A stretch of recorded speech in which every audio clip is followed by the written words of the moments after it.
What's up, witches? Good morning.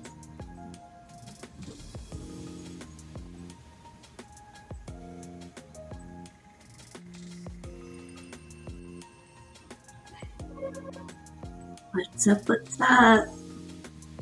Black Women Stand Up is already in here. Good morning.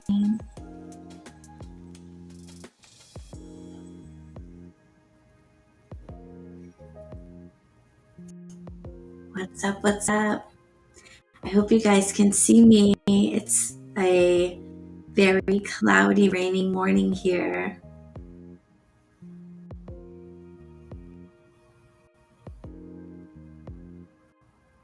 I should put my bowl out. What's up? Good morning, Monique.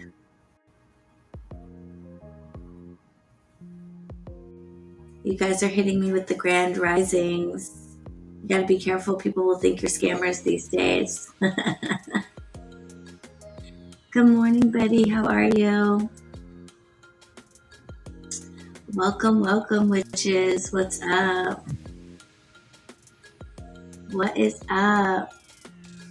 I've got my tea. I've got my tarot. We're ready to go. Just barely. As you can see, I'm still recuperating from Witches and Wine weekend, which was amazing. So much fun. I'm not hungover. I didn't really drink. I don't really drink very much anymore. I think I had like 1 cup of the spiked tea that I made, but it was just a very exhausting weekend. If you follow the BronxWitch HQ Instagram page, which you definitely should, then you will have seen some highlights from Witches and Wine. But what you won't see on there is the spiritual ceremony that took place the night before. So on Friday night, the hosts of the Witches and Wine held a misa espiritual. So if you don't know what misa is, that is the word for mass, basically. And it's a spiritual ceremony that usually involves channeling of spirits and prayer and various other elements, offerings, cleansings, things like that. But I did not leave the shop until 2 a.m. after that misa. So we did it in the evening. So yeah, there's no way to know how long one of those is gonna go. So we were in spiritual ceremony until 2 in the morning, and then got up early the next day to go over and set up and everything for the party. And then the party was scheduled for 1 to 5, but I didn't actually leave the shop until like 9 o'clock. And it was just like so amazing. The party was just wild. It was like it was music and dancing, and there were amazing vendors. There was a woman there with a brand called Be Edible that made THC infused wines, which were delicious. I did try some of those. Yeah, it was just a lot. So I was just like talking nonstop for like 2 days straight. And then being surrounded by all of those practitioners. There's a lot of energy, a lot of healers in the room. So yeah, it's just a lot. It's a lot to be surrounded by that many people and be like, responsible for the experience of that many people. But then for them to also be magical practitioners, it's people are like bedazzled in their jewels and their crystals and their, it was just a lot of energy. We had some channeling go down after the Witches and Wine, basically the after party. I'm like at the register, next thing you know, I'm smelling anise cigars, and I'm like, oh boy, here we go. So that was wild. And then Sunday I had to get up. I didn't have to get up early, which was good, but I did have to get up and go over to the shop. The host of the party actually stayed at the shop. So I went over to like exchange keys and throw out a last round of trash. And then I'll be back to the shop today to do a deep clean because we are closed all week for our semi-annual holiday break. So I've got to go over and do a deep cleaning, clean all the bathrooms, all of that stuff, so I can lock up my baby for a week. Monique, you followed my HQ Instagram page. Awesome. Good morning, Cynthia. Good morning, Ivy. Good morning, Mika. Mika's in the building. Mika was at Witches and Wine, at the Misa and at Witches and Wine. So Mika knows what I'm talking about. It was a long weekend. Mika also performed some beautiful belly dancing for us. So that was super awesome. Does everyone have their tea? Good morning. Good morning, Josie.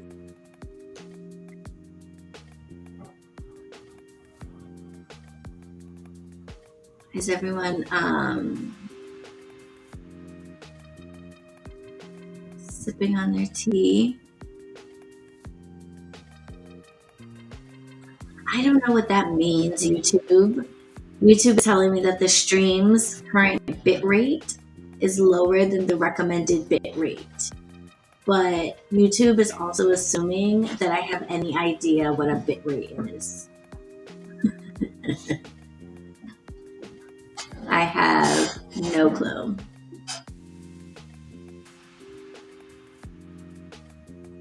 I have no clue what that means. So hopefully you can see me and hear me. Let me know. Let me know. It's also super dark in here because it's rainy. And I feel like I need to put my bowl out. It's not like raining at the present moment.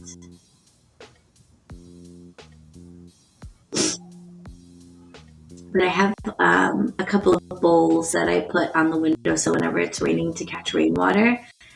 And I don't have any rainwater, and I am going to be taking my usual full moon bath tomorrow. Tomorrow is the full moon, so I'm like hoping I don't miss any good rain. Oh yeah? Oh good, okay. Allegedly it's supposed to be raining tomorrow too. So hopefully that means I'll get enough between now and then.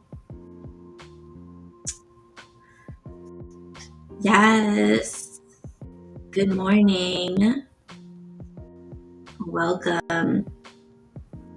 So what are you guys planning for your full moons? Drop it down in the chat. Let me know. You guys kind of know my routine by now, I think. I quizzed you on the new moon to ask you what I do every new moon. And I think Betty remembered that I always fast. But on the full moon, I always take a spiritual bath or head wash or both. Some type of spiritual bathing every full moon. And I learned something new about the full moon for me this time, which is pretty interesting. I think I mentioned to you guys that I am no longer smoking cannabis. I wanted to take a break from that and like reevaluate when I do that and why and all of that stuff. And it's been coming to me that if I want to smoke cannabis, then I should do that around the full moon. And I'm realizing that we usually associate the full moon with the divine feminine. You know, we usually think of the goddess. In a lot of traditions, the moon relates to feminine entities and things of that nature. But I have been learning about myself that the full moon is a time for me to connect with my divine masculine, which is interesting. You'll find, if you do your research, you'll find a lot of different spirits, deities, entities, etc., that are masculine or depicted as male, that relate to the moon. So it's definitely not the case that in all traditions the moon is feminine or represented by feminine spirits. So I've just been coming to a realization recently that the full moon is a time for me to actually connect with my divine masculine, which is very interesting. And the different spirits and saints and things like that relate to that energy it's pretty cool. It's a very interesting dynamic how spirit conveys that balance of masculine and feminine energy, and how it kind of doesn't really line up with how we think of gender, but we do it anyway. We associate gendered spirits with the moon and the sun anyway. But they really kind of don't line up. So many of the spirits that I interact with have a very androgynous, sort of unspecific nature when it comes to a gender, or something like that. But yeah, interestingly, it was just the feast of Saint Barbara. If you follow one of the traditions that honors the Orisha, she is syncretized with the Orisha Shango, and that's a perfect example of that. The Orisha is depicted as male, but the saint that he's syncretized with is female. But that sort of interesting mix of male and female is what I feel around the full moon. And so I'm learning that partaking in cannabis during that time allows me to really tap into the masculine side of those energies and of myself. So that was really interesting. So my bath tomorrow is going to be a little more fiery, a little more masculine of a bath than I usually prepare for myself, but I want to fully embrace that energy. And I might go live tomorrow night just with the coven. We might do a little high tea since I'm smoking today and tomorrow. Well, yesterday, this weekend, and tomorrow. I figure we'll maybe do a little high tea. Don't hold me to it. I'll know better later on today how I'm feeling, but I'm getting ready to go out of town and I need to pack tomorrow, and I'll probably be putting together just a small little travel altar, nothing super complicated. But if you guys would like to get together for a little high tea tomorrow night while I pack my travel altar, I can show you what's going to go in it, and I can take questions about travel altars, my thoughts on how to travel with your practice. Spoiler, I think simpler is better. I used to take really complicated travel altars with me and try to take everything. And over time, I've realized that really you want to cut it down to the essentials. I do want to visit my grandfather's grave while I'm down there. I haven't been in a year or 2 years, I think, actually. So I want to do that. So I will want to bring some things for visiting the graveyard. So those are some extras that I want to have on me. But other than that, I'm going to try to keep it simple. Betty said, yippee. Okay, yay, you would enjoy that? All right, so don't hold me to it, but depending on how I feel, I may go live tomorrow night, which is actually the full moon, tomorrow night for a little high tea. So bring your smokable herb of choice if you indulge. Bring some tea, and I'll take questions about travel altars and stuff like that. And my high tea lives are only live for coven members. I'll probably share it publicly after it's over for people who have questions or, want to learn a little bit more about travel altars or get some ideas for their travel altars.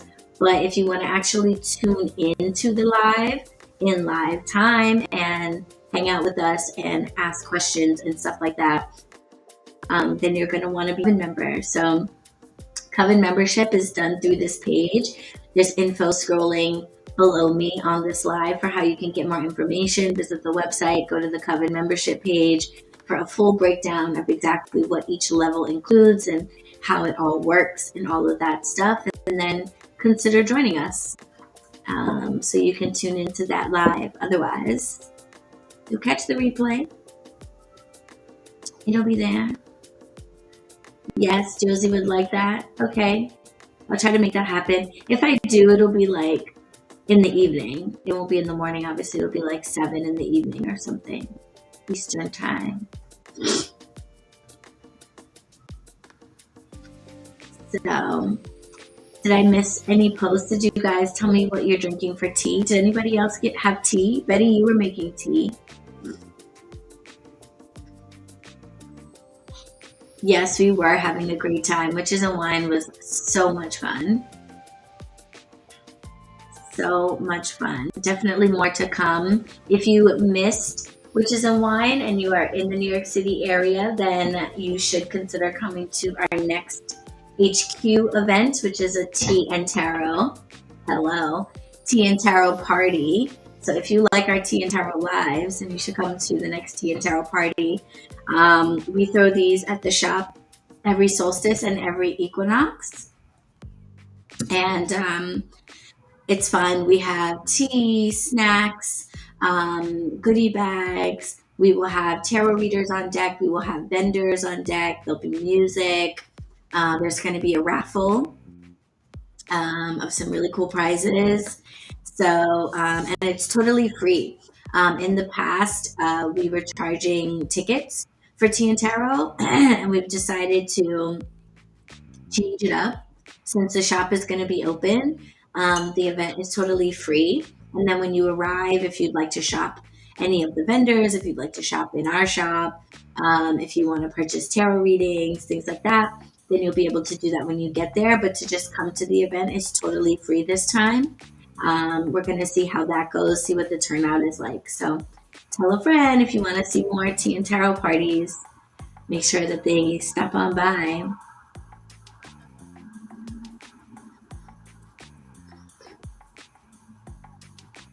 Ooh, you're having berry tea? Yum. I'm having my tea, not today, Satan.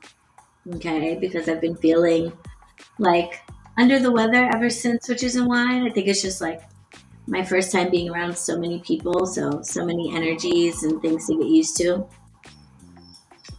So I am drinking my Not Today Satan tea, which I recommend you do like as soon as you feel a little bit weird, so it knocks it out. So that's what I'm doing. I had my shot of fire cider. I had a little teaspoon of my lung tonic because I've been smoking for the last couple of days, as you can probably tell from the sound of my voice. So I had a couple teaspoons of lung tonic and now my tea. So my herb family has got me. I will be good.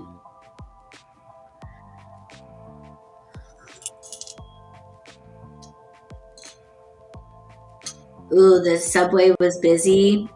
Oh, I can imagine. Sabrina is having Nutcrackers sweet black tea. Ooh, what makes it Nutcracker? Is that like the brand? Or are there nuts in it? That sounds interesting. And also, what makes it sweet? Oh, I'm so curious about this drink, Sabrina. I'm so curious. It has nuts in it. Oh, interesting. Yum.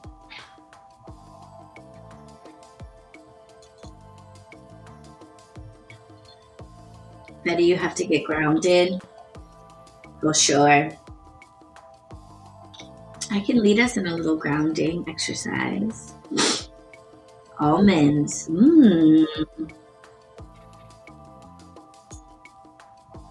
I bet that's good. Black tea and almonds. That makes sense. Black tea is roasted. Got a roasty, toasty taste to it, which would probably go well with nuts. And almond is kind of like one of the sweeter of the nuts, I guess.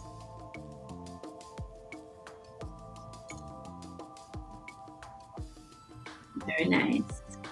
Very nice. Yes.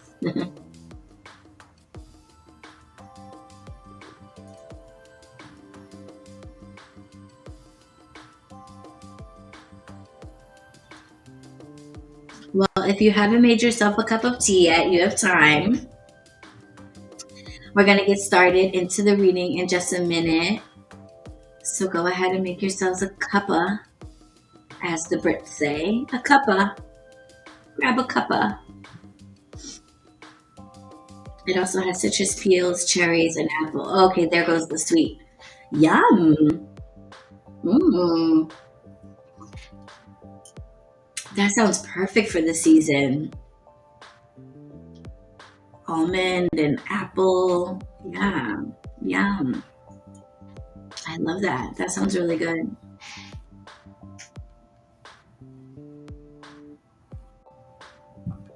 That sounds really good. If you've never had my Not Today Satan tea, if you like lavender, you will enjoy this. You will enjoy this. I feel like the lavender is one of the more pronounced flavors that comes through. It also has eucalyptus and chamomile. And I added a little blackberry leaf and chickweed over time. When I first created this tea, it just had 3 ingredients. It was just lavender, eucalyptus, and chamomile.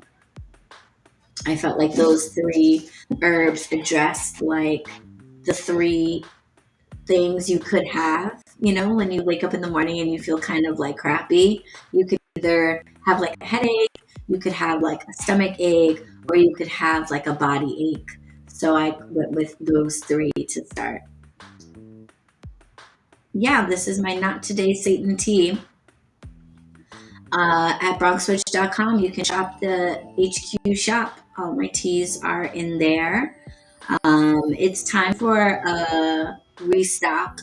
When we get back from the holiday break, we have herbs on the way for a restock. So it may not be stocked, but keep an eye on it. It will be soon.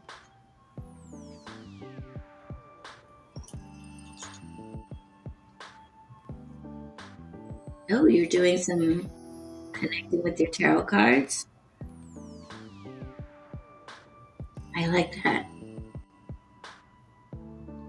Cynthia's drinking ginger and probiotics. Excellent way to start the day.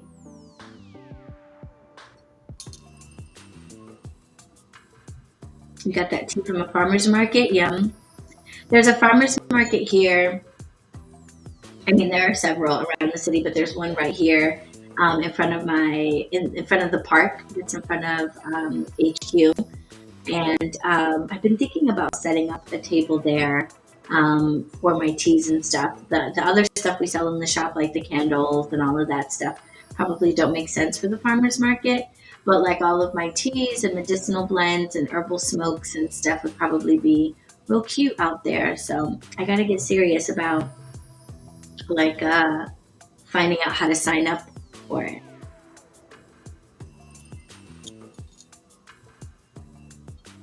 Good morning, Jeanette. Welcome. Good morning. Good morning. Jeanette, did you get my emails, dear? I was emailing you about our next tea and tarot party to see if you wanted to donate again to the goodie bags. No pressure, of course. I just wanted to see if you were interested. Jeanette makes these amazing body products. And I think for our last tea and tarot, she donated and we got these beautiful lotions and these beautiful balms that I'm still using. I still have a little bit left in each bottle.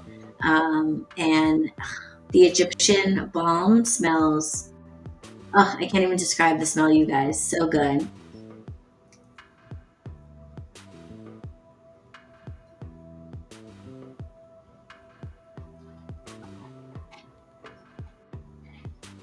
Oh, you're reading through the Jenna Matlin book? Yeah, so am I. I'm just finishing up.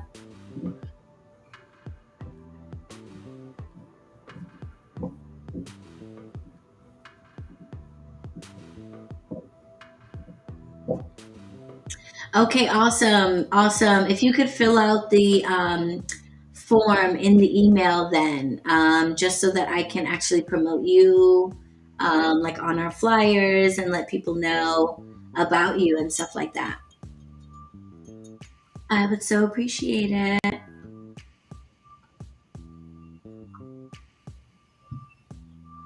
I would appreciate it. Thanks so much.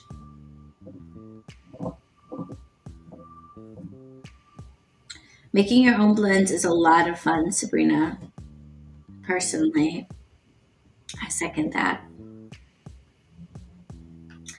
All right, well, we're going to start getting into it. We come together every new moon and full moon to pull cards and get a forecast for what we can expect for this next phase of the moon and how we can best utilize that energy. And I won't bore you guys with a repeat of why it is that I do that, but just know for me, I have learned that I am very sensitive to the moon and to her differing phases. And so it has made a huge difference in my life to pay attention to what the moon is doing. And I'm not like neurotic about it.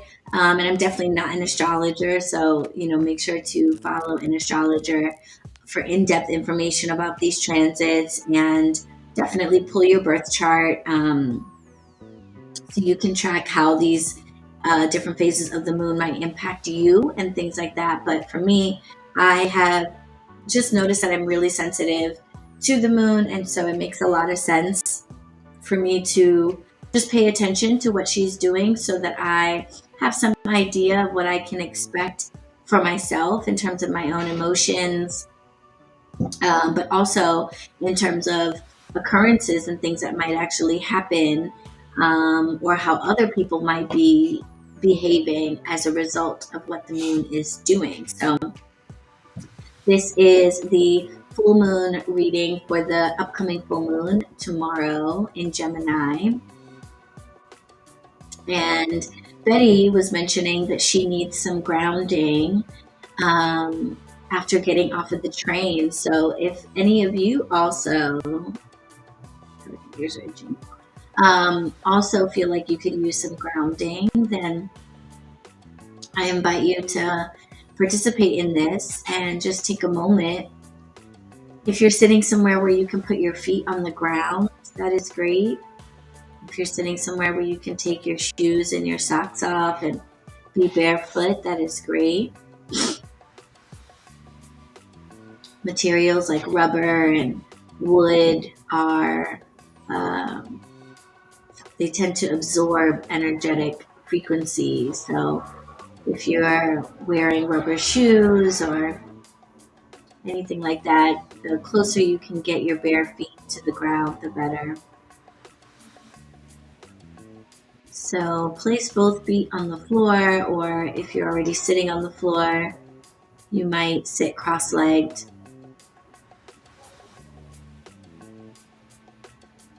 But first, just bring your awareness to your seat or to your feet. And just realize that you are completely held. You are completely held by that seat. You are completely held by the floor beneath you, by the ground beneath you. You are completely held.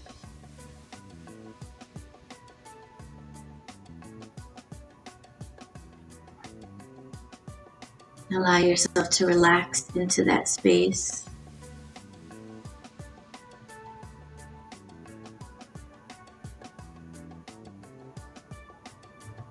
When you're ready, bring your attention down to your seat or to your feet, whichever is contacting the ground. And from that space, imagine that you begin to fuse into the ground.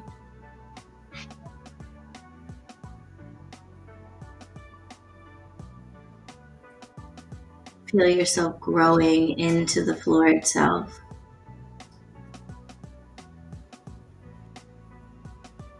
Feel yourself sprouting roots from that space.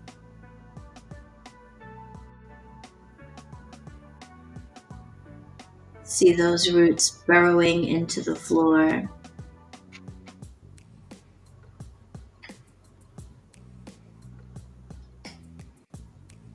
And down into the space beneath you. Maybe you're in a building or you live in an apartment. So the space beneath you is another floor or another apartment. See the roots passing through that space, entering the floor beneath you.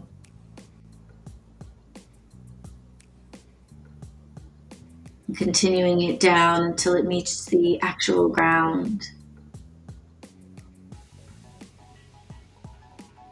Into all the layers of rock,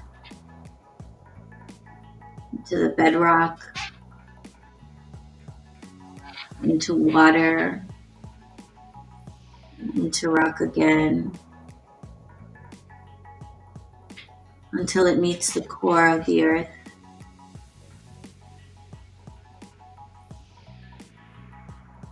See those roots penetrating the very core of the earth itself, rooting you deep within the mother.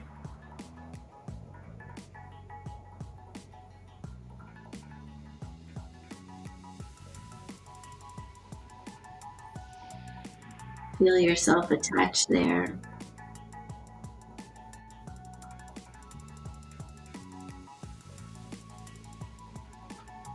And when you are firmly rooted, allow your attention to travel back up the roots, up through the bedrock, up through the floors beneath you, and back into your body.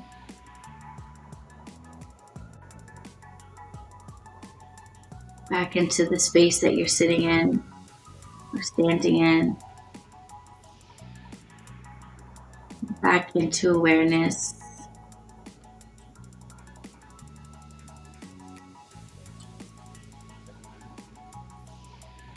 All right.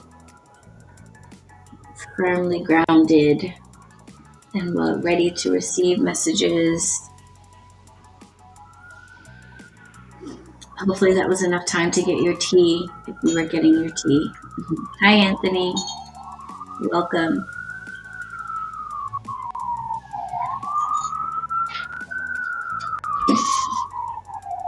Morning, Jalissa. How are you?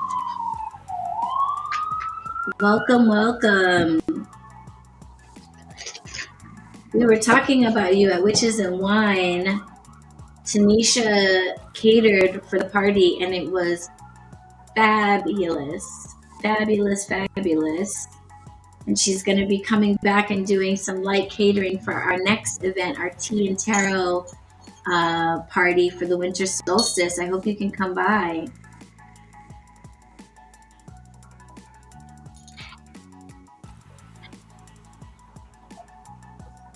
Yes, we were.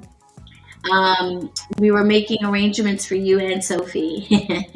The host of the event, Grecia, was there with her daughter, Aliyah, who is 8 or 9. And I was telling you about my niece, Hayden, who is 8. So we've got like a little baby coven coming together here with all of these like 8-year-old femmes coming through HQ. Yes, stop on by. It is on Wednesday the 21st from 3 to 7 and it's totally free. So pop on in and come enjoy. Oh, you're so welcome, Betty. Thank you so much. Yes, good. Thank you so much, Betty. I appreciate your super chat. In case you guys don't know, the super chats are super important. Whether you're watching live, you can do a super chat, or if you're watching this video on replay, you can do a super thanks to show your support for this channel and for this video.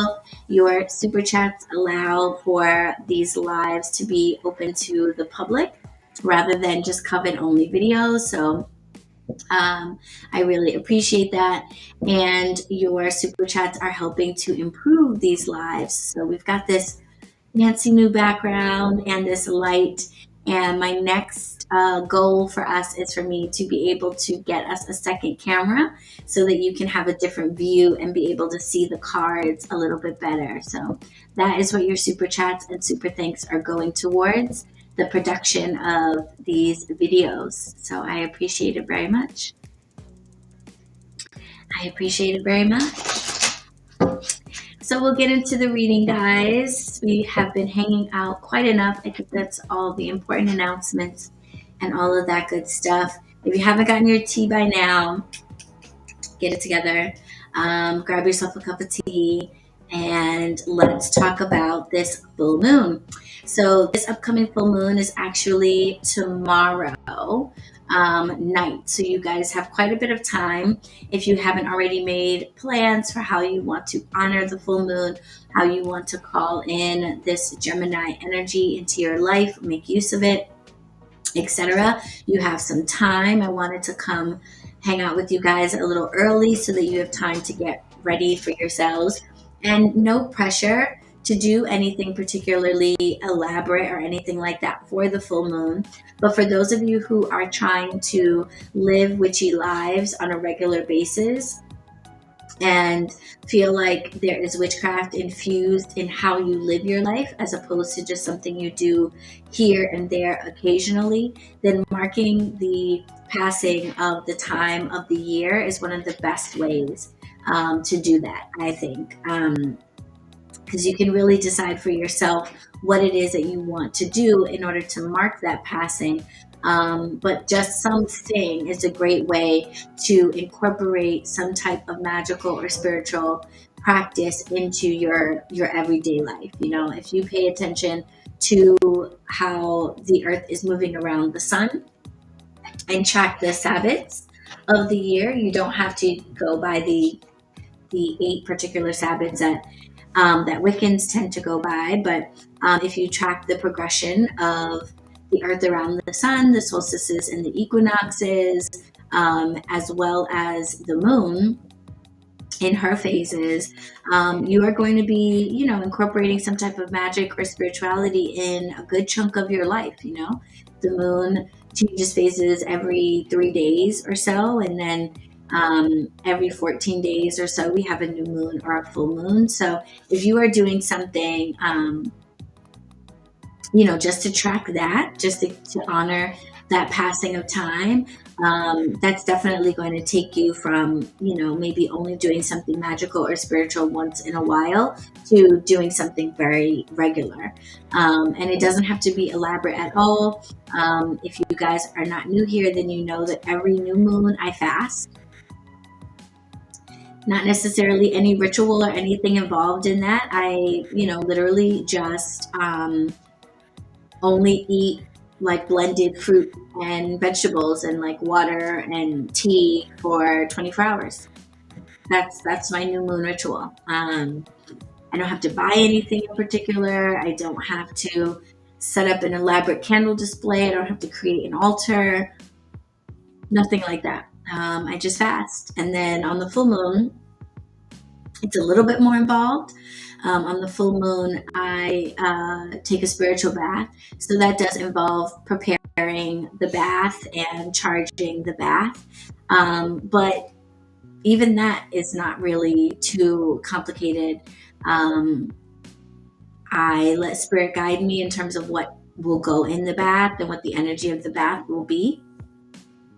And I will say that if you're going to do something like that, if you don't have herbs growing in your space or If you don't just have on hand typical bath ingredients, like, salt, um, cascarilla powder, coconut, white flowers, things like that. Depending on the bath, that's just like what you would need for a white bath, which is very full moon typical. But yeah, if you don't have those things in your home, then you might want to do a little forward planning if you're going to do something like that, just to have the things you need on hand. But chances are, once you get them once, now you'll have them. So it's just a matter of getting started with that. And of course, spiritual bathing doesn't have to be your full moon ritual.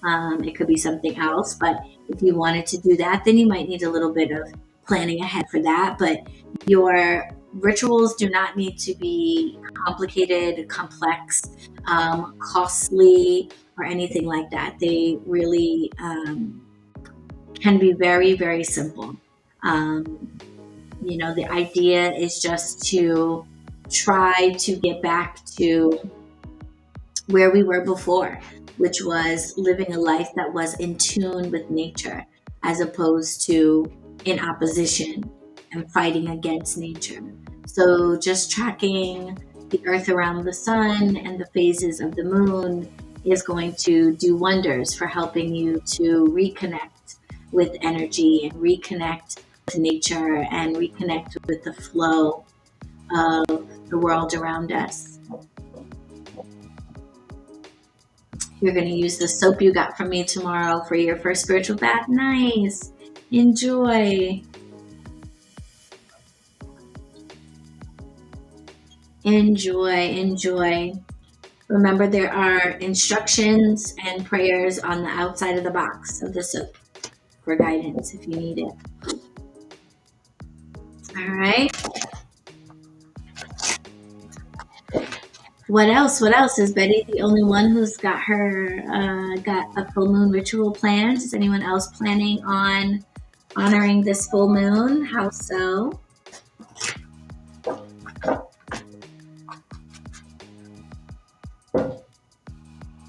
And I was talking about that in my last episode of BetterWitch. So I'm definitely expecting to hear more of you guys participating in these things.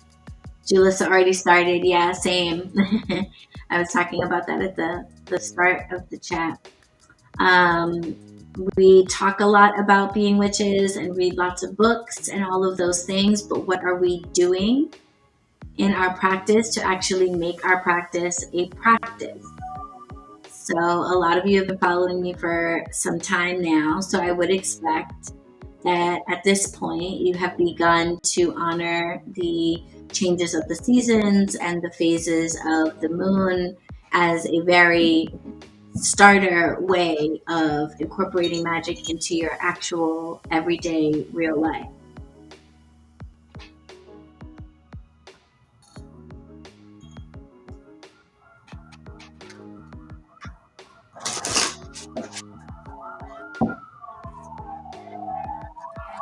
So, going to do your homework tonight. Good. So while you guys are commenting about what you are planning for this full moon or how you intend to honor it, I will tell you a little bit more about it. I have my notes. So we have a full moon in Gemini. It's coming up tomorrow, Wednesday, December 7th in the evening, a nighttime full moon, which I personally really like. It's going to be at 11:09 p.m. Eastern, Wednesday night. And this moon is called the cold moon or the long night's moon. I think both of those are Mohawk Indian names for this moon. But it makes a lot of sense. The cold moon. I don't know if it's cold where you are, but it's gotten pretty cold where we are here in New York. And the long night's moon makes a lot of sense, as this is the full moon before the solstice, which is the longest night of the year. So the cold moon or the long night's moon.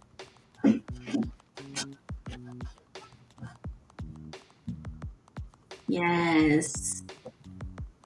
Sabrina is being more honorable towards her practice. Awesome. Yes, Jalissa is shedding since the beginning of fall. That feels totally appropriate for right now, letting go. Can't take everything with you. I always think about like our agricultural ancestors to sort of feel through what the feeling of um, the phase of the moon or the Sabbath is. And so imagine that our agricultural ancestors were getting ready to go indoors and be indoors for extended periods of time, not able to travel, not working their crops and things like that. And so they had to make hard choices about what would come inside with them. You know, they would bring their animals inside with them sometimes. They would bring certain crops inside to make sure that there was something to replant the next year. They would bring wood into the house to keep their hearth fires going. So, but they couldn't bring everything, right? So they had to be really judicious about what would come indoors with them. So this is definitely a time for letting go of all of those things that we don't need to carry with us into the winter.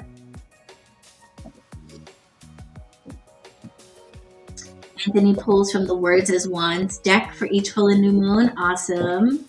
We used that deck a lot last year. That's a great deck for giving you ritual and spell ideas. Yeah, the Mars retrograde. Yeah, we're going to talk about that too. Yes. Yes, it's definitely giving Demeter searching for Persephone. Yes, that time of year has descended upon us. Yes. Beautiful. I'm glad to hear that you guys are doing rituals and that you are honoring the phases of the year. Like I said, it's one of the most basic, low cost ways to start reconnecting with Mother Earth, to connecting with the flow of nature and the universe around us. When we have a full moon, we are often talking about emotional endings. So Jalissa was just talking about shedding. And I definitely think that's very appropriate for this full moon in particular, to be shedding a lot of the emotional baggage that we may have been carrying, or that may have kind of given birth this year, like new emotional challenges that you've been working through the spring and through the summertime. This full moon will be a great time to release that. Let that go, come to terms with the endings of certain things, come to terms with the need to shed certain things. And this full moon is in Gemini. And Gemini is very much rooted in communication. Geminis are often the talkers in the room. But more than just talking to others, also like talking to yourself. Gemini is very connected to understanding the other side of ourselves. So I actually think it's interesting for me that I am learning that the full moon is a time for me to connect with my divine masculine. That's the part of me that kind of wants to be in charge during the full moon, that wants to be honored, that wants to be recognized and allowed to express itself. So this full moon in Gemini definitely brings up a lot of feelings of wanting to communicate, wanting to let it out, let your emotions out, share with people how you have been feeling, what's been on your mind, transitioning through certain phases of your life, and maybe having pep talks with yourself, talking to yourself, meeting yourself, getting to know other parts of yourself more deeply, and communicating there.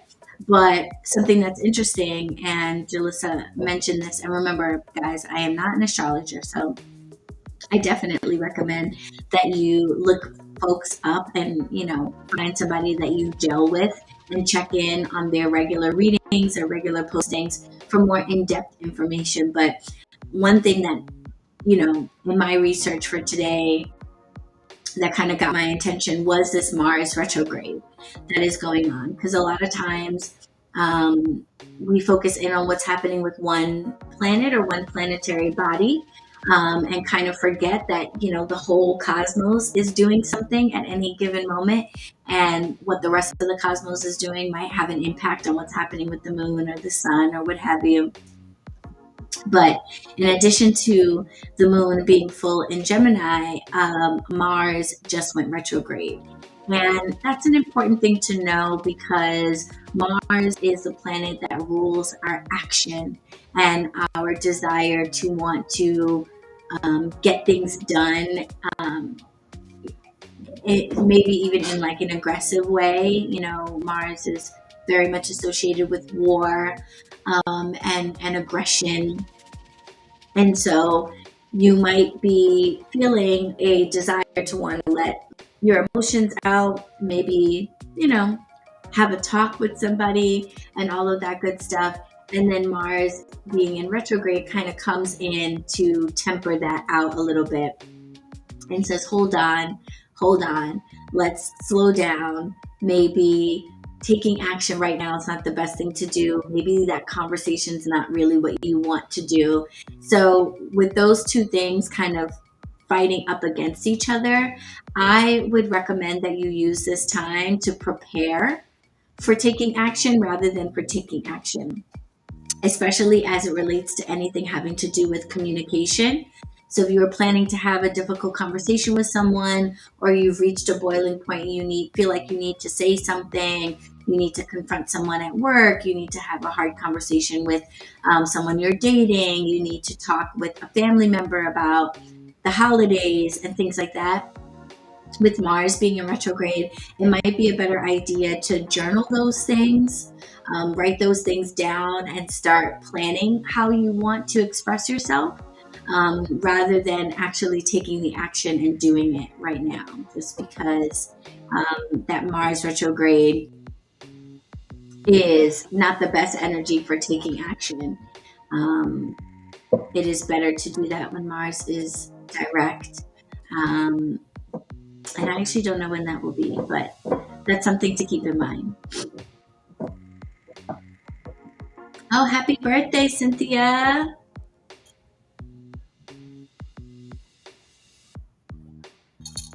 Happy birthday.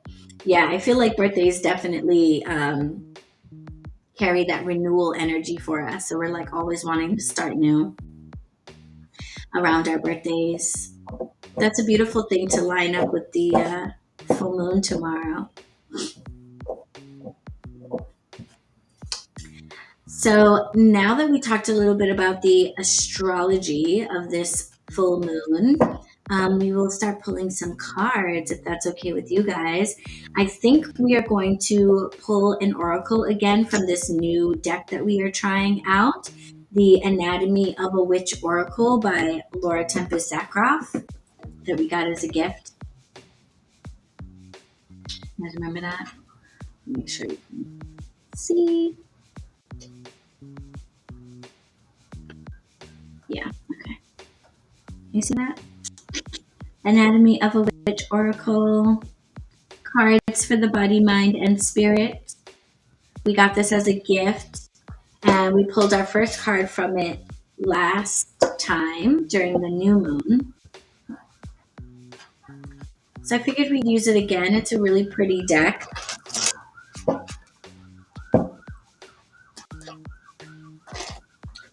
And we are learning more about it.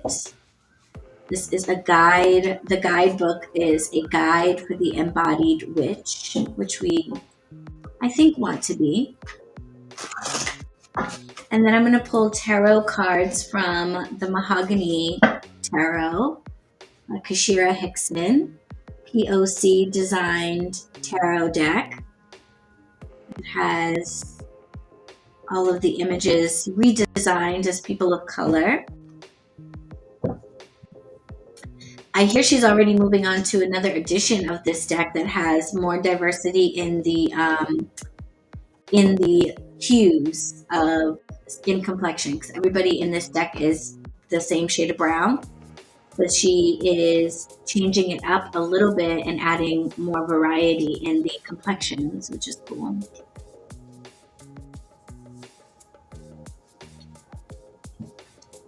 Pretty cool.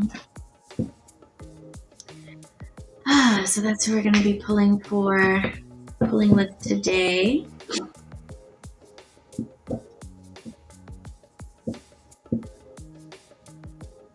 Just asking Spirit to give us messages that are clear and high vibrational and helpful for this new moon, or full moon phase in Gemini.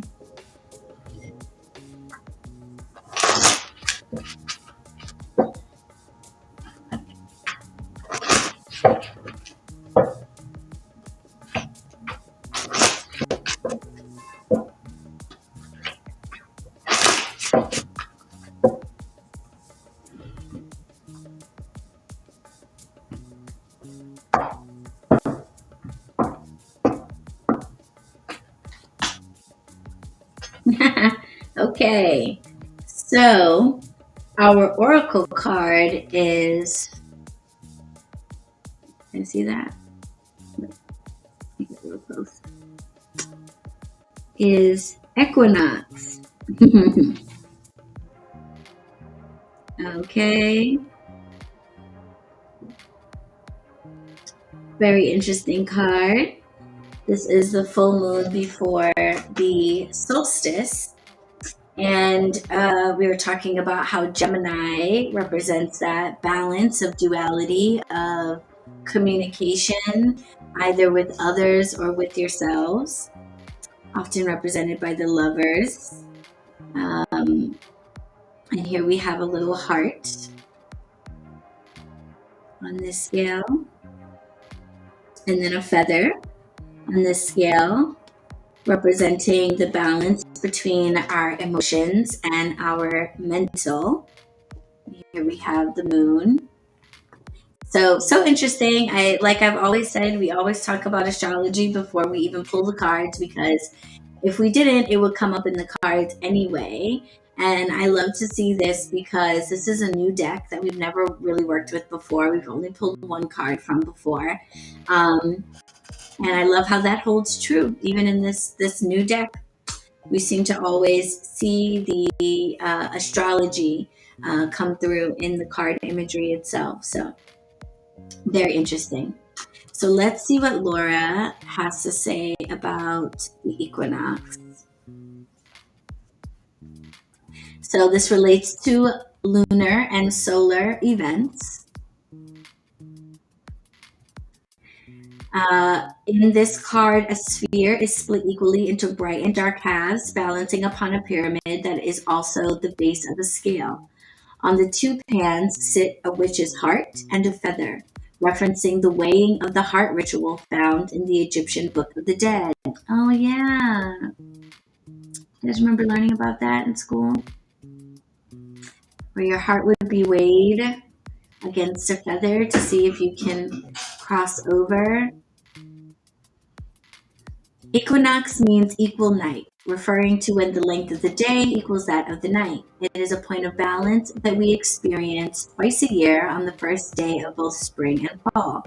These two equinoxes are often tied to myths about the underworld, where the descending and ascending movements of deities like Persephone are used to explain the seasonal changes. There you go, Jalissa.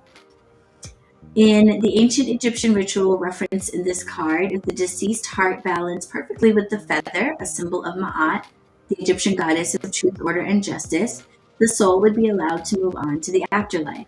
We are in the land of the living, so we instead seek balance in our own hearts daily.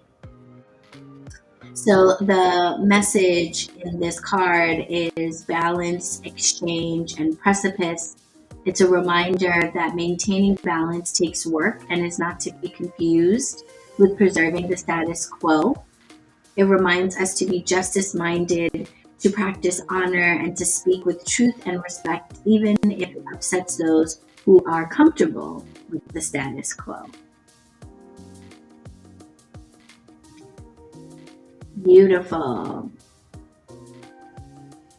Very beautiful. So we have the reference to us entering into the dark part of the year, the different phases that we undergo, the changes that the moon and the sun undergo, and our preparation for descending into the underworld, as it were, or more literally speaking, descending into winter, descending into the quiet time, the dark time of the year, and the need for purging things and letting things go in order for our hearts to be light enough to pass into that time safely, and at all, really.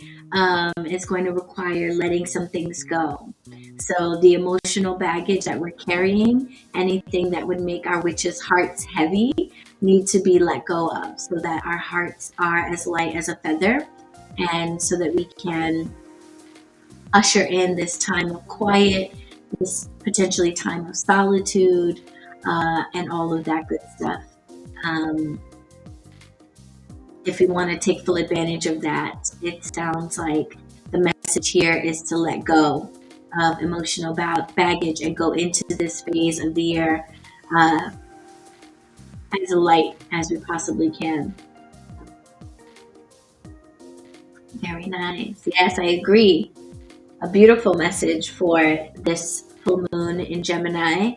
All of those elements of balance, and communication as well. This card references communicating from a place of honor, and communicating from a place of like non-pettiness, So it feels like a lot of us are going to need to let go of some of the interactions that we've had this year, maybe some of the things that are weighing heavily on our hearts.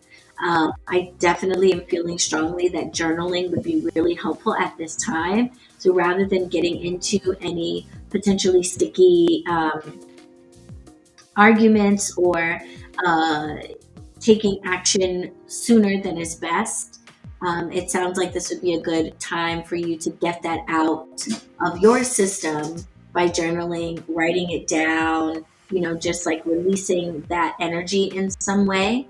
Because it's not about the other person or the other situation. It's really just about you lightening yourself and letting go of as much as you can, so that you don't carry any of that with you into the dark time of the year.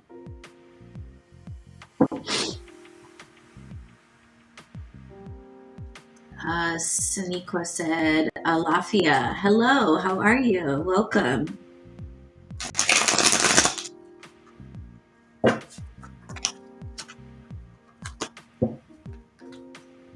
Welcome, welcome.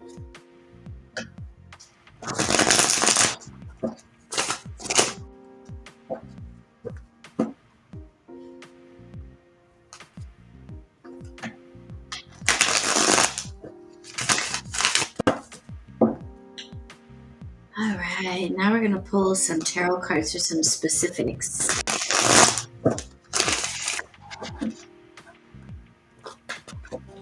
Since we're being encouraged to balance and release heaviness in our hearts, to enter into this dark time of the year,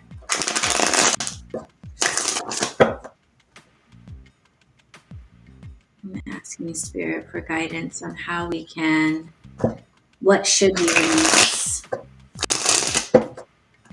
what needs to be released right now, and what messages need to be heard right now as we prepare for the winter.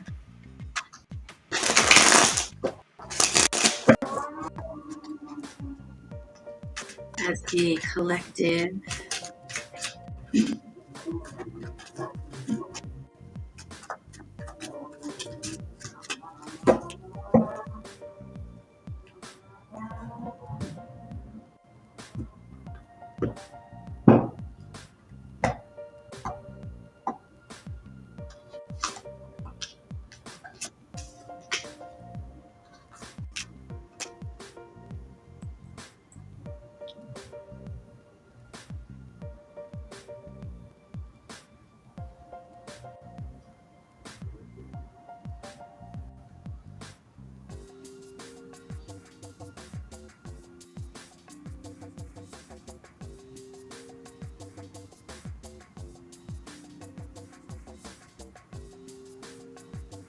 It's so interesting how these cards,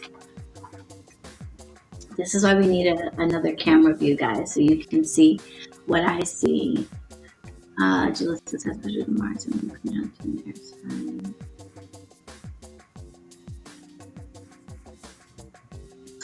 Yeah, thank you for that extra information, Jalissa, about Neptune and how that factors in. Neptune, as Jalissa is explaining, has just gone direct, which is helping to release fog around a lot of situations. Yeah, because Neptune kind of is a very like dreamy, altered mind state kind of energy. It often relates to sometimes our substance abuse, like substance addictions, anything that basically like we use to escape from. And so I'm excited to hear that it lifts that when it goes direct. And then the moon being full is also extra illumination on unclear or murky situations. It's not the bright clarity of sunlight, but it is much better than when the moon is dark. It's a little bit more, things are a little bit more clear. So that extra clarity is definitely helpful. I just wanted to show you guys the symmetry of this card pull. If you can see that, very similar to the equinox card, with this triangle sitting on 3 points, balancing everything out. And here we have this triangle of cards, 2 wands in the reverse, centered by the 3 of cups. And then the Roman numerals of the reverse cards, we have the 4 and the 6. And they mirror each other in the reverse, the Roman symbols. So even just in the outline, like the layout of the cards, we see the echoing of this idea of balance coming into play for this full moon, and of communication and socializing with others and kind of like releasing that and letting that go. So I asked for, while I was pulling the cards, like, what are we letting go of? What are we releasing? What emotions need to come out and be released? And we have the 4 of wands in the reverse coming up here first, letting me know that for a lot of us, this is related to our family and our home lives.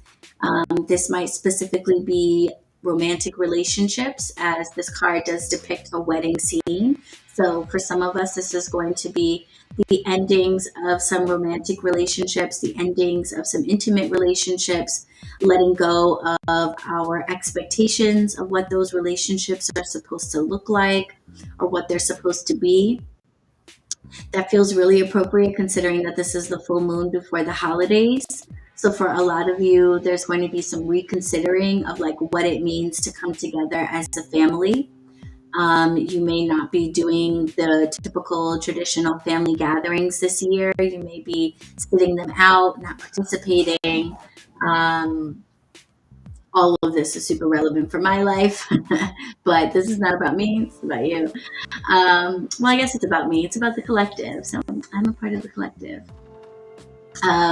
But definitely, let me know in the comments if that resonates for you as well. I do feel like a lot of folks, especially in our community, the spiritual and magical community, are reconsidering what it means to gather with family during the holidays and reconsidering whether or not that's really appropriate, whether it's really important, whether it sits well with them. So that's coming through strongly. A lot of us are reconsidering that and releasing, letting go of that and saying, no, I don't want to do it that way. I don't think we need to gather, or I don't think we need to come together under these circumstances, and all of that.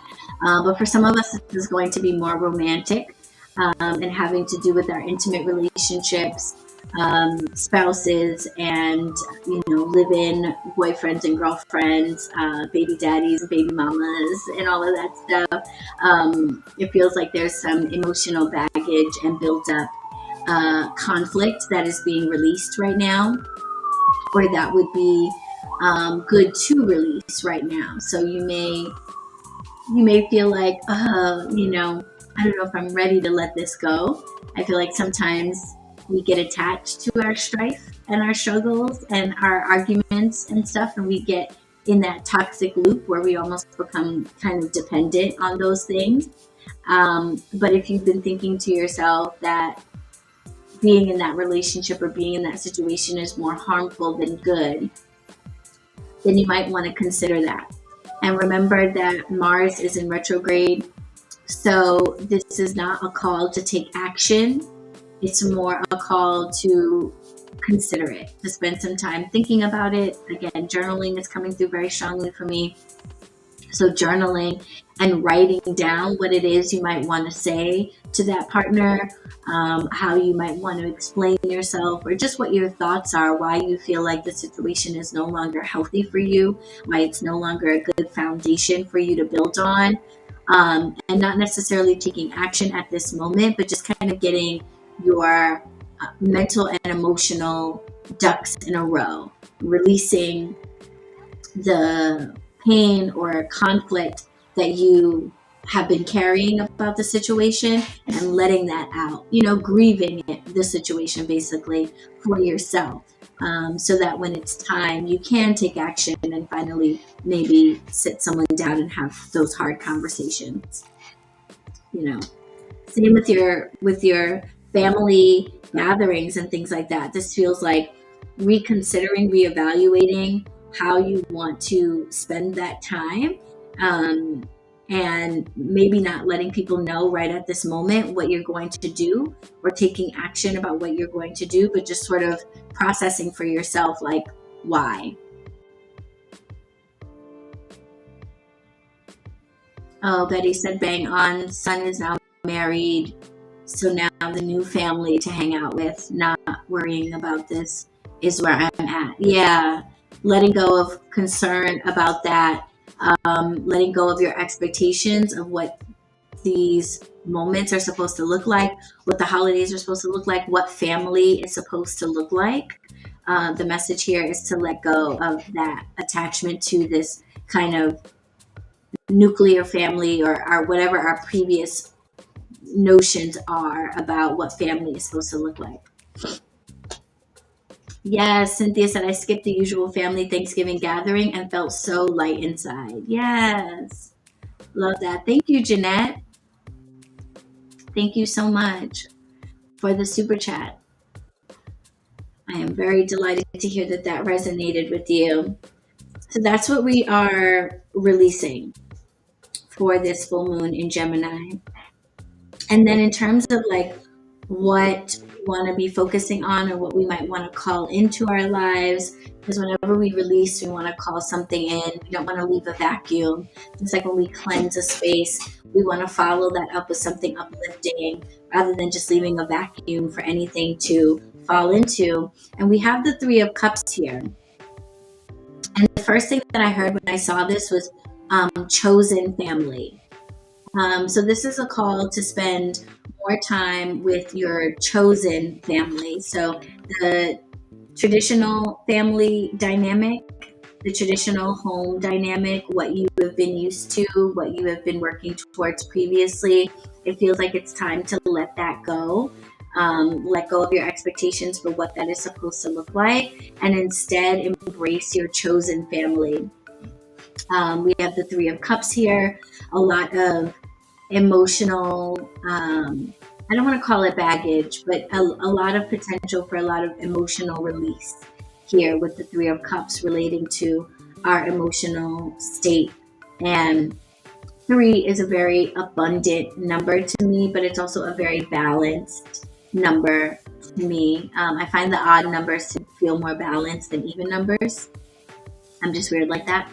But this definitely feels like a call to lean on your chosen family members, your friend group, your covens, if you have covens online or otherwise, but the community that you are growing around you, the community of people who are like-minded, like you, those are the people that you want to really surround yourself with, and really, um, allow them to be a part of the transition that you are undergoing. So even though you are letting go of maybe people, maybe letting go of a previous family life or previous home arrangement, this is Spirit saying you're not alone, and you don't have to be alone. So even if you don't go to your usual family gatherings, or even though a relationship that you're in might be ending, you might be moving, someone might be moving out,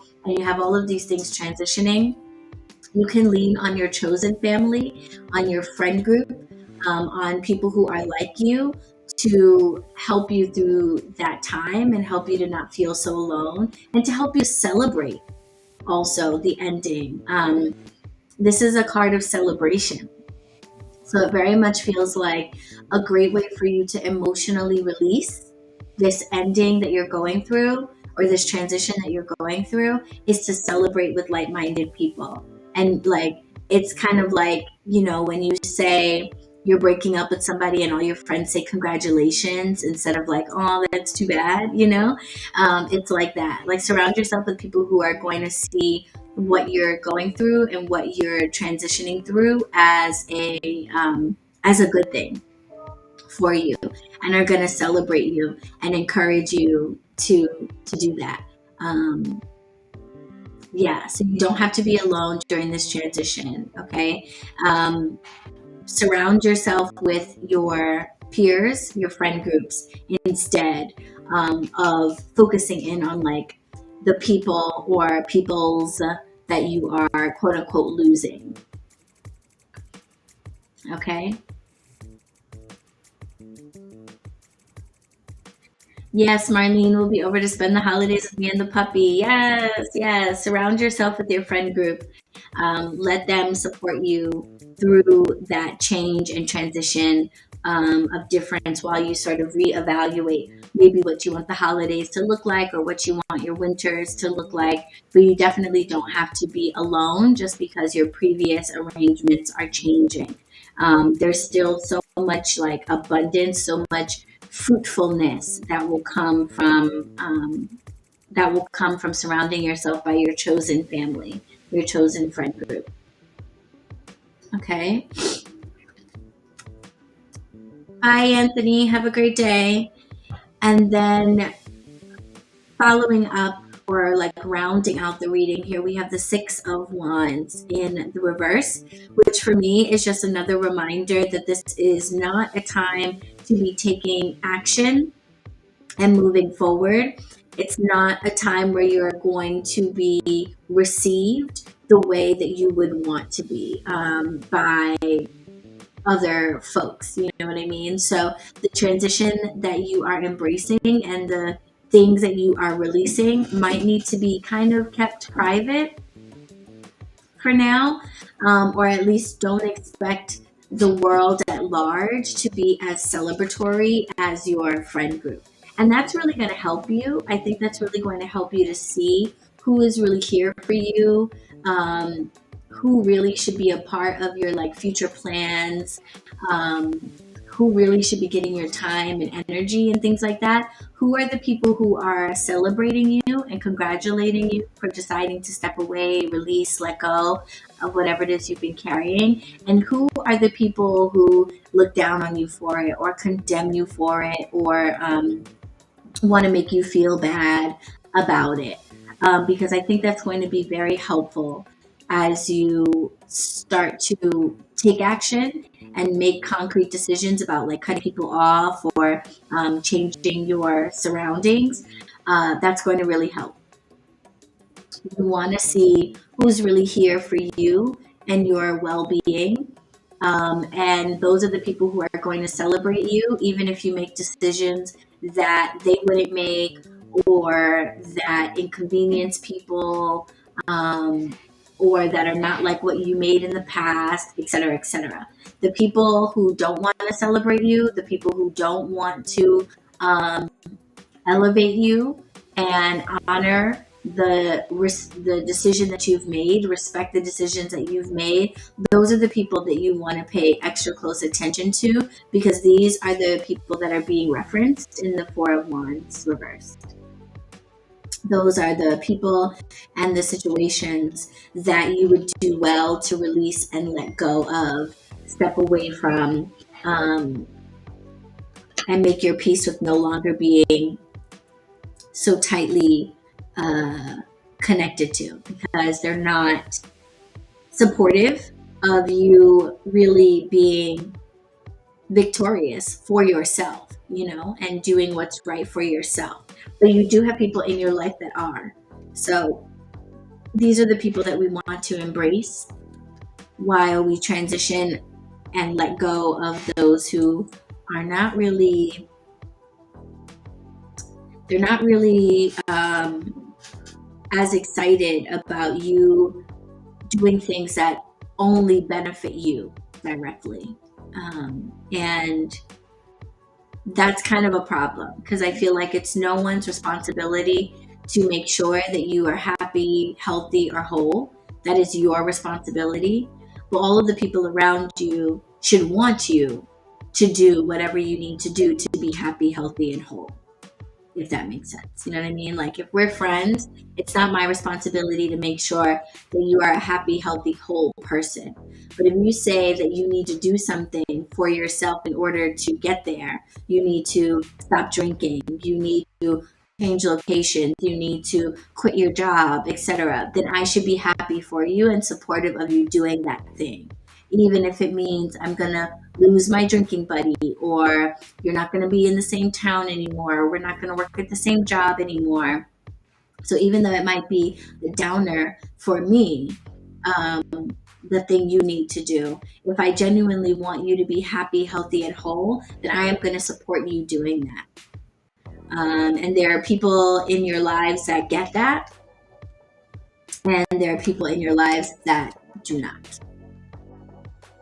And so this full moon in Gemini is going to help to reveal who those people are and make it not easier, but perhaps just shine some light on who you want to keep close and who is maybe time to release from, so that you can go into the winter months with a lighter load and a community of people around you that really want you to do what's best for you, and that will celebrate you through all of that, however that looks.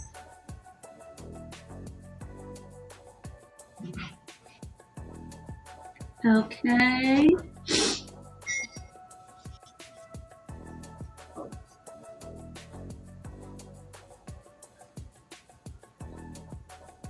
There's so much symmetry in these three cards. It's just crazy. There's so much stuff coming through.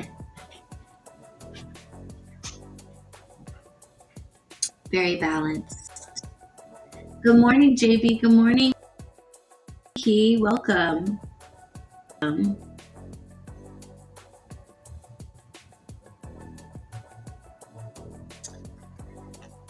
Let me know in the comments how that resonates with you guys. I know Jalissa said that she has already been shedding since the beginning of the fall, letting go of things to go into the winter with that light heart.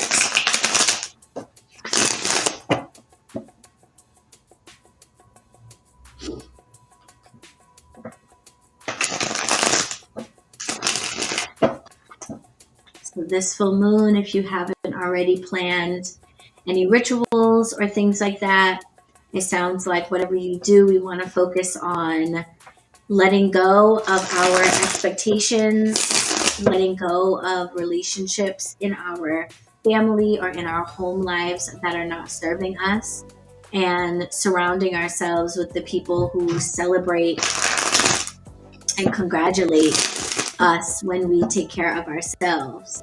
So some of you might have friend groups, you might have chosen family groups, you might have covens, spiritual groups, magical groups, we want to spend time in community with them this full moon, starting Wednesday and going on for the next 2 weeks after that.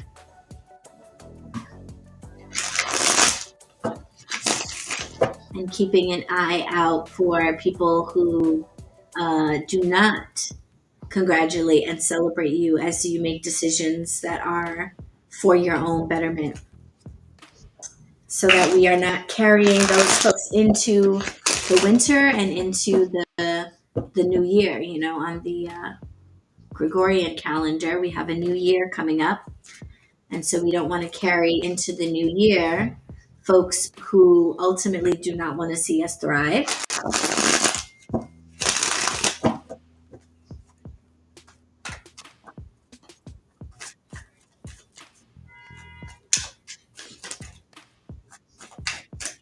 Cynthia said right on point. Glad to hear that. Thank you. Very glad it resonates.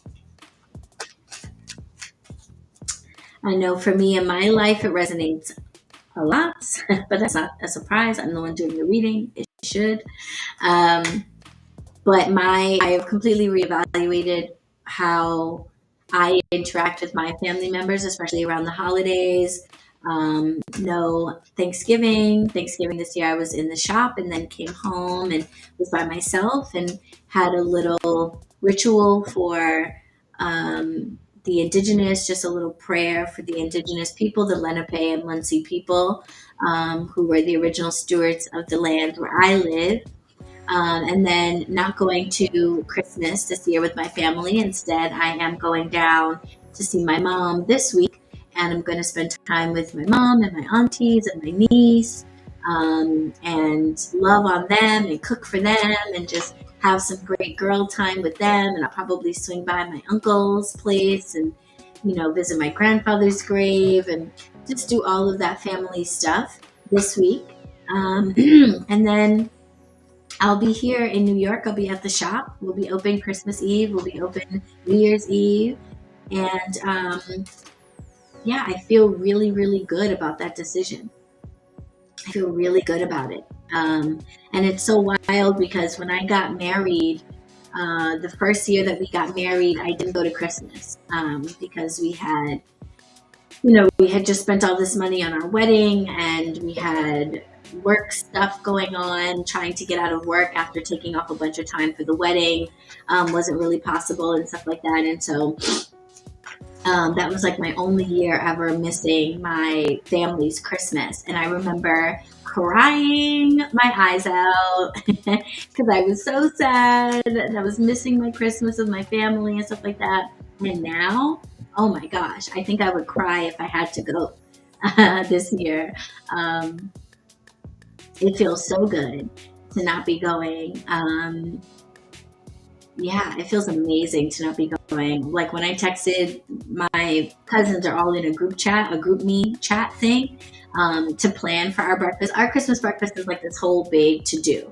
And it involves months of planning ahead of time. There's a menu, people have responsibilities, there's meetings, there's like sometimes 30 people. It can be really crazy. And it's a lot of work, it's a lot of energy, it's a lot of money, quite frankly, to participate. And yeah, and it's like, for what? The birth of Jesus is no more special to me than like anybody else's, and that's not a deity that I work with really. So celebrating his feast day is not super important, but also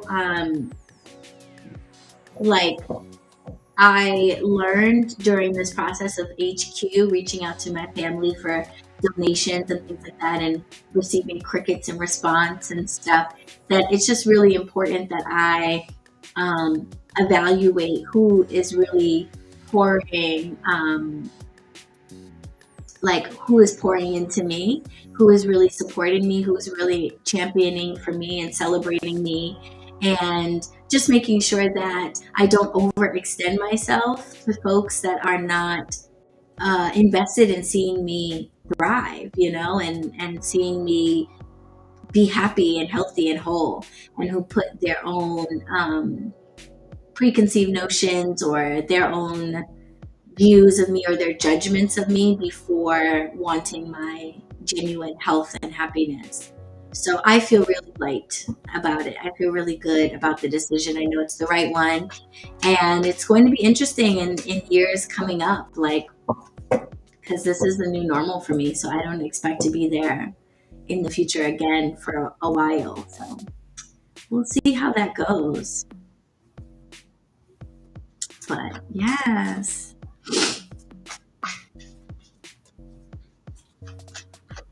Yes. Well, I want to thank you guys for tuning in to this full moon in Gemini reading. I pray that it resonated for each and every one of you, and that it helps you to navigate the full moon, whether you're planning rituals for yourself or just paying attention to how you feel during this shift, during this change in the full moon's sign.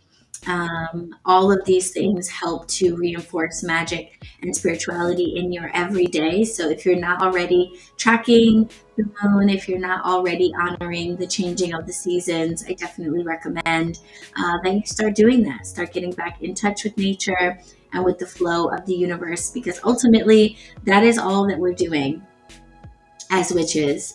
There's really no like big mystery about what it is to be a witch. A witch is someone who is in touch with themselves, in touch with the spirit world, and in touch with nature. So getting in touch with nature is a big step in making witchcraft a part of your everyday. So I encourage it. Good morning, Leela. It resonated for you, Jeanette. Thank you. I'm so glad. All right, guys. So like I said, I may be live tomorrow night for a little high tea. If I do, high tea is a coven only live, because we be smoking and drinking and stuff like that in there. So it is a coven only live stream. So if you want to participate in that, and actually be in the chat and be able to ask questions and all that good stuff, then you might want to consider joining the Coven, which is done right here through YouTube. There are 3 levels of membership to choose from. If you have questions about those membership levels and want a full breakdown of everything that comes with each level of membership, then you can visit my website, bronxwitch.com, click on Coven memberships for all of the info. And then when you're ready to join, just come back here to YouTube and make sure you're subscribed, and you'll see the join button on my channel page. So join us over there. I'm going to be packing a travel altar for my trip, so we'll be focusing mostly on travel altar stuff. So if you have questions about setting up a travel altar, what should go in it, what might you actually use to carry everything in, setting up altars in foreign spaces like hotel rooms and things like that, stuff to consider. If you have questions about that stuff, then definitely tune into that live. I'll be taking questions all about travel altars. So yes, otherwise, thanks so much for being here, you guys. Have a beautiful rest of the day. If it's rainy where you are, I hope you get to like crawl back under the sheets and enjoy the rainy day. And I will talk to you all soon. Thanks for being here. Blessed be.